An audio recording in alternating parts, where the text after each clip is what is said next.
Alexandre by Guy de Maupassant. At 4 o'clock that day, as on every other day, Alexandre brought the wheelchair up to the door of the little house. Then, following the doctor's orders, he would push his old and ill mistress about until 6 o'clock. When he had placed the wheelchair against the step, just at the place where the old lady could most easily get in it, he went into the house. Soon a furious, hoarse old soldier's voice was heard swearing inside. It belonged to the retired ex-army captain, Joseph Marambal, the master of the house. Then doors were slammed, chairs pushed about and hurried footsteps, and then nothing more could be heard. After a few seconds, Alexandre reappeared at the door, with all his strength helping Madame Marambal, who was exhausted from getting down the stairs. When she was at last in the wheelchair, Alexandre walked behind it, started pushing, and set off towards the river. In this way they crossed the little town every day, greeted on every side by passers-by. These greetings were perhaps meant as much for the servant as for the mistress, because if she was loved and respected by everyone, this old man, with his long white beard, was considered a perfect servant.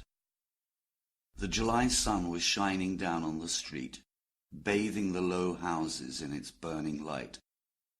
Dogs were sleeping on the pavement, in the shade of the houses, and Alexandre, a little out of breath, hurried to get to the cooler road leading to the water. Madame Marambal was already sleeping under her white umbrella, whose point sometimes scratched the man's impassive face.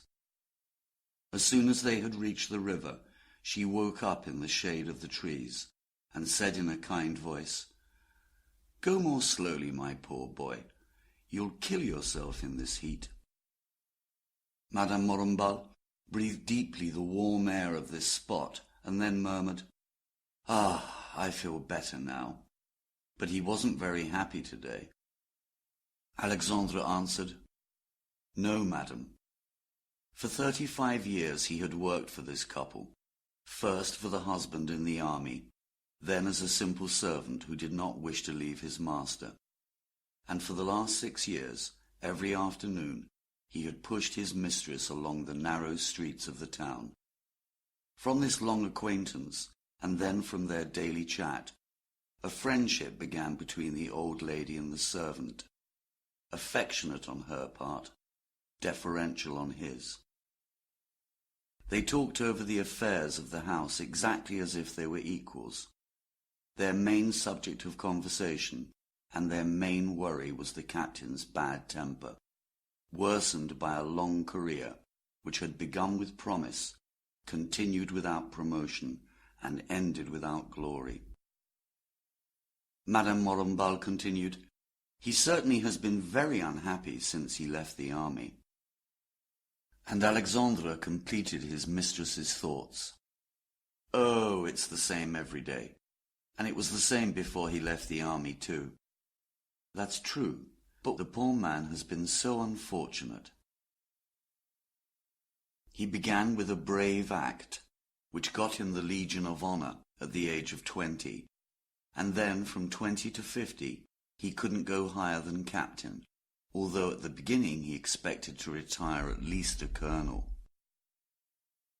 Madam, you might also say that it was his fault. If he hadn't always been so rude, his superiors would have liked him better. We should try to please if we want to advance. As far as his treatment to us is concerned, it's also our fault because we're prepared to stay with him, but with others it's different. Madame Marambal was thinking. Oh, how many years had she been thinking about her husband's brutality, the husband she'd married long ago because he was a handsome officer, full of promise, so they said. What mistakes one makes in life. She murmured, "Let's stop a while, my poor Alexandre, and you rest on that bench." Every time they came in this direction, Alexandre had a short break on this seat. He sat down and took his beautiful white beard in his hand, and closing his fingers over it, ran them down to the point, which he held for a minute, as if to be certain of the length. Madame Morabal continued, "I married him.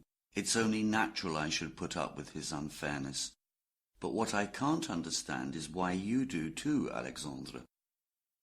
He only shrugged his shoulders and answered, "Me, madam?"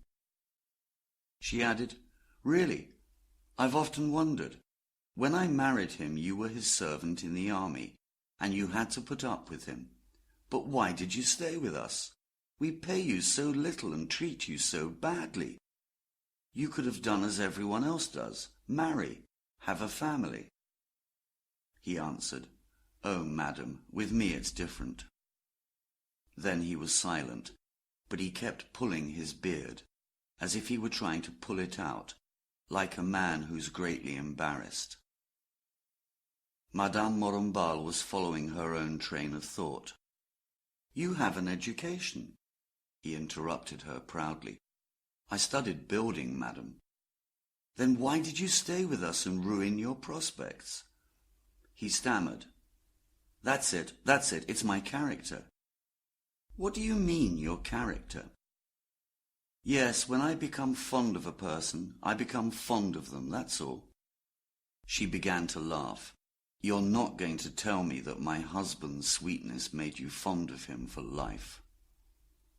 He was fidgeting on his bench, visibly embarrassed, and he muttered behind his long beard, "It wasn't him. It was you."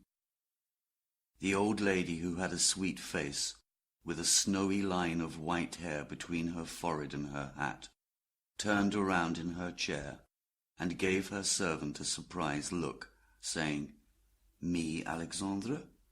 How?" He began to look up in the air, then to one side, then towards the distance, turning his head like shy people do when they're forced to tell someone shameful secrets. At last he said with an old soldier's courage, "You see, the first time I brought a letter to you from the captain, you gave me a tip and a smile, and that settled it." Not understanding well, she said, "Explain yourself." Then he shouted out, like a criminal admitting murder, "I had feelings for you." She did not answer, but stopped looking at him, hung her head and thought. She was good, full of gentleness and reason. In a second she saw the extraordinary love of this poor man, who had given up everything to live beside her without saying anything, and she felt she could cry. Then, with a sad but not angry expression, she said, "Let's go home." He got up and began to push the wheelchair.